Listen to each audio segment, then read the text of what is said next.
మా latest videos కోసం మా ఈ తెలుగు న్యూస్ ఛానల్ సబ్స్క్రైబ్ చేసి గంట సింబల్ యాక్టివేట్ చేసుకోండి. రేపు ఆషాఢ బుధవారం సాయంత్రం 5:54 నుండి 6:35 మధ్యలో గుమ్మం పక్కన ఈ ఆకును పెడితే చాలు దుఃఖం దౌర్భాగ్యం పోతాయి, నోట్ల కట్టలు వచ్చి పడతాయి, పట్టిందల్లా బంగారం అవుతుంది. ఆషాఢ బుధవారం అంటే గణపతికి ఎంతో ఇష్టం. ఆషాఢ మాసంలో వచ్చే బుధవారాలంటే గణపతికి ఎంతో ప్రీతి అని శాస్త్రాలు చెప్తూ ఉన్నాయి.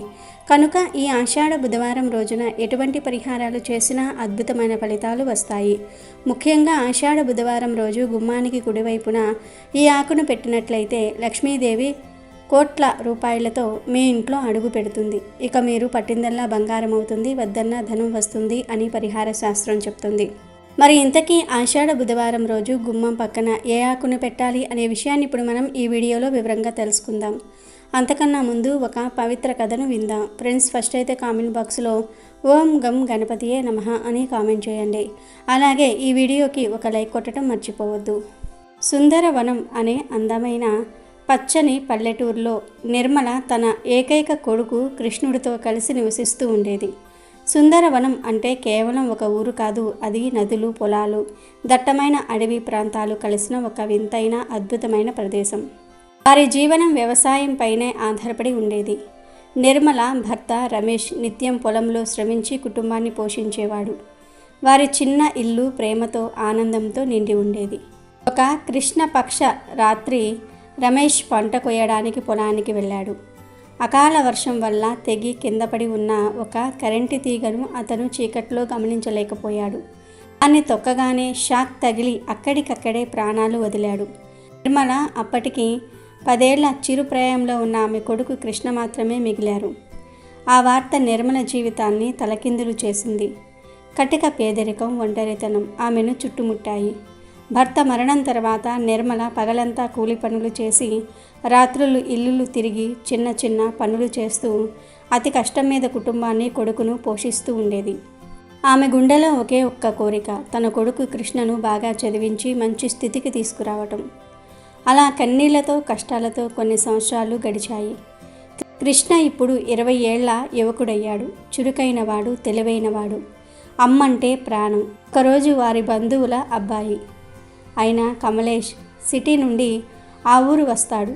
కమలేష్ను చూసి నిర్మల, కృష్ణ ఎంతో ఆనందిస్తారు. సాయంత్రం కబుర్లు చెప్పుకుంటూ ఉండగా కమలేష్ కృష్ణతో ఇలా అంటాడు, కృష్ణ, నా మాట విని నువ్వు నాతో పాటు సిటీకి పద. అక్కడ నీకు నేను పనిచేసే పెద్ద సాఫ్ట్వేర్ కంపెనీలో మంచి ఉద్యోగం వేయిస్తాను. నీ జీవితం మారిపోతుంది. నాతో పాటు వస్తావా అని అడుగుతాడు. ఆ మాటలు విన్న కృష్ణ కళ్ళల్లో మెరుపు కనిపించింది. కమలేష్, అన్న, ఇది చాలా మంచి విషయం, కానీ దీని గురించి నేను అమ్మను అడగాలి. అమ్మ అంగీకరిస్తేనే నేను వస్తాను అంటాడు. రాత్రి భోజనం చేసేటప్పుడు కృష్ణ తల్లితో ఈ విషయం గురించి మాట్లాడతాడు. ఆ మాటలు విన్న నిర్మల ముఖంలో ఆందోళన స్పష్టంగా కనిపించింది. వద్దు నాయనా, నువ్వు సిటీకి వెళ్ళిపోతే నేను ఎలా ఉండను? నీకు ఏమైనా అయితే నేను తట్టుకోలేను. అదీ కాక సిటీకి వెళ్ళిన వాళ్ళెవ్వరూ తిరిగి రారు, మనల్ని మర్చిపోతారు. మనం ఇక్కడే ఉండి ఏదైనా పని చేసుకుందాం. సిటీకి వెళ్తే నువ్వు ఎలా ఉంటావో ఏమో, అది మనకు సరిపడదు అని అంటుంది. అని కృష్ణ తల్లికి ధైర్యం చెప్పాడు. అలాంటిదేం లేదమ్మా, ఒకవేళ సిటీలో మంచి ఉద్యోగం దొరికితే నేను నిన్ను కూడా అక్కడికి తీసుకుని వెళ్ళిపోతాను.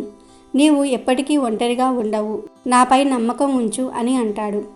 తల్లి ప్రేమ, కొడుకు భవిష్యత్తు మధ్య నలిగిపోయిన నిర్మల చివరికి ఒక నిట్టూర్పు విడిచి, సరే నాయన, నా మాట నువ్వు ఎలాగో వినవు.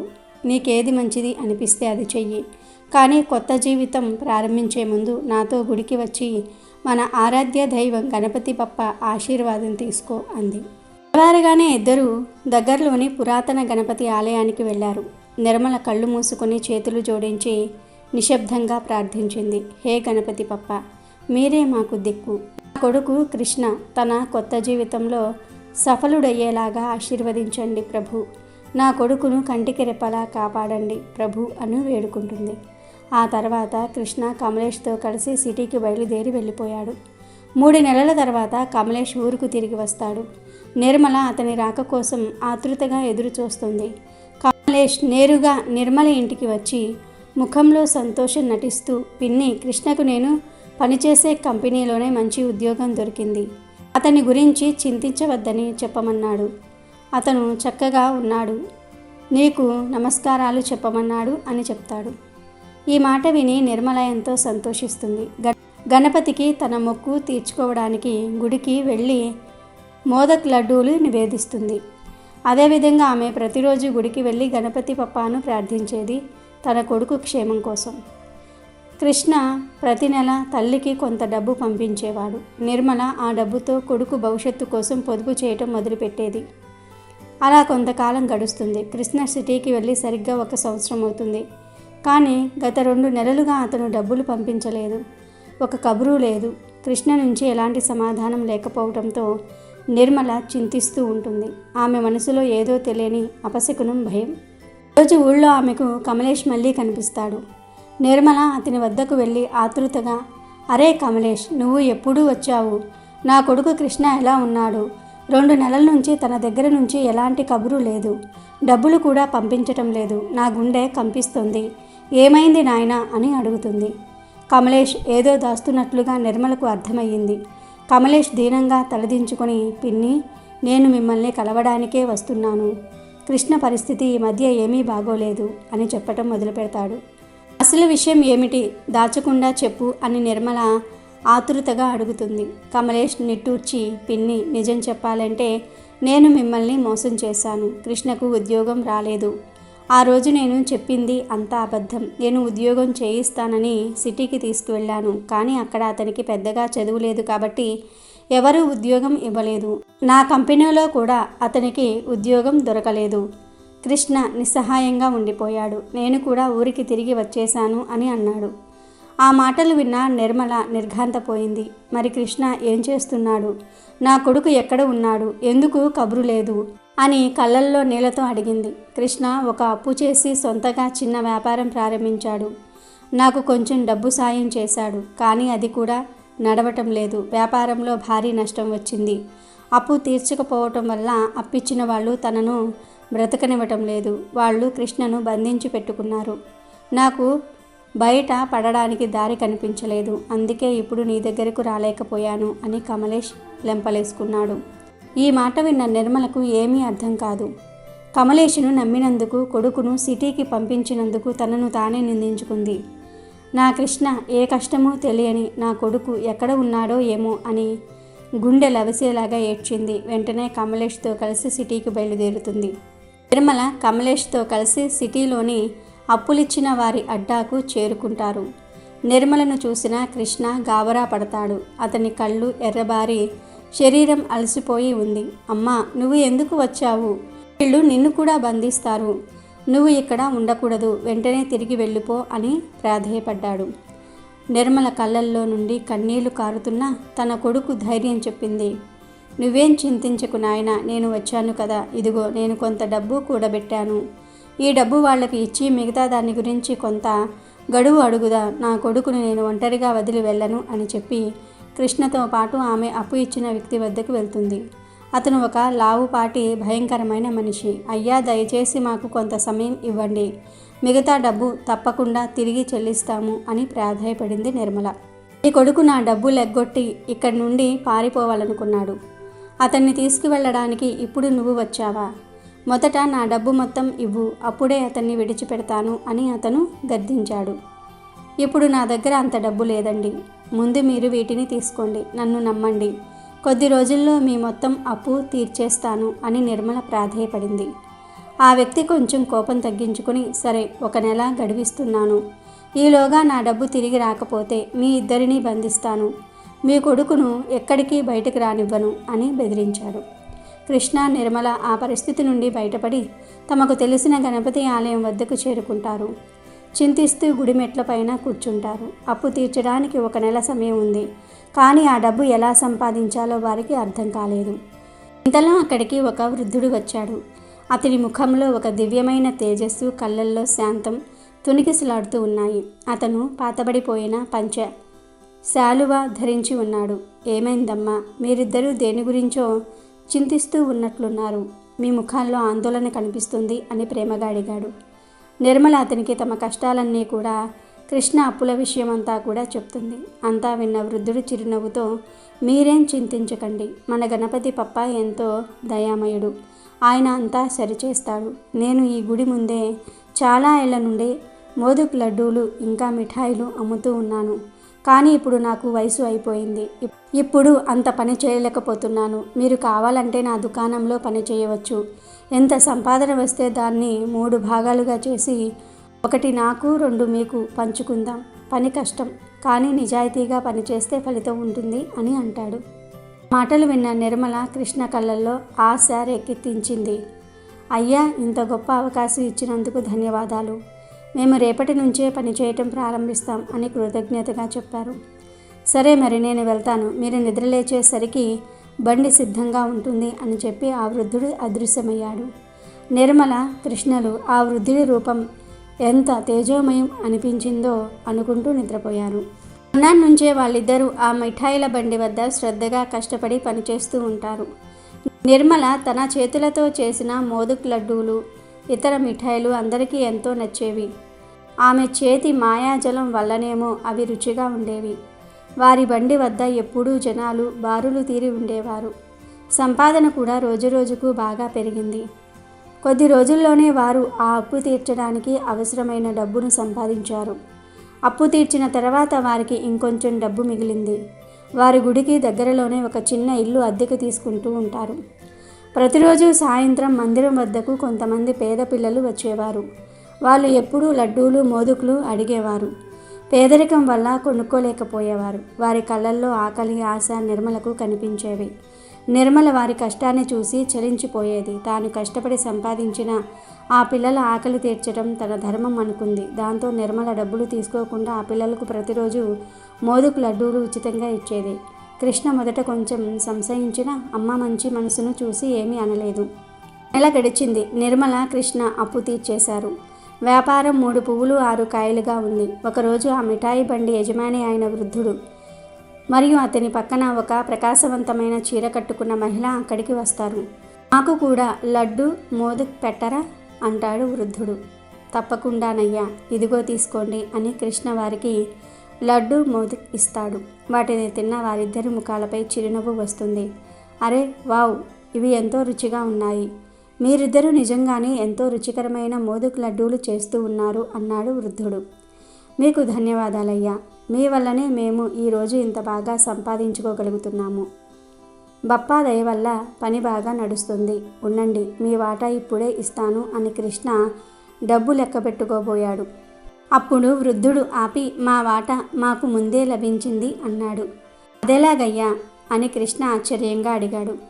మీరు రోజు ఆ పేద పిల్లలకు ఉచితంగా మోదుక్ లడ్డూలు పెడుతూ ఉన్నారు కదా, అదే మా వాటా, అదే మాకు దక్కిన అతిపెద్ద సంపద అని వృద్ధుడు నవ్వాడు.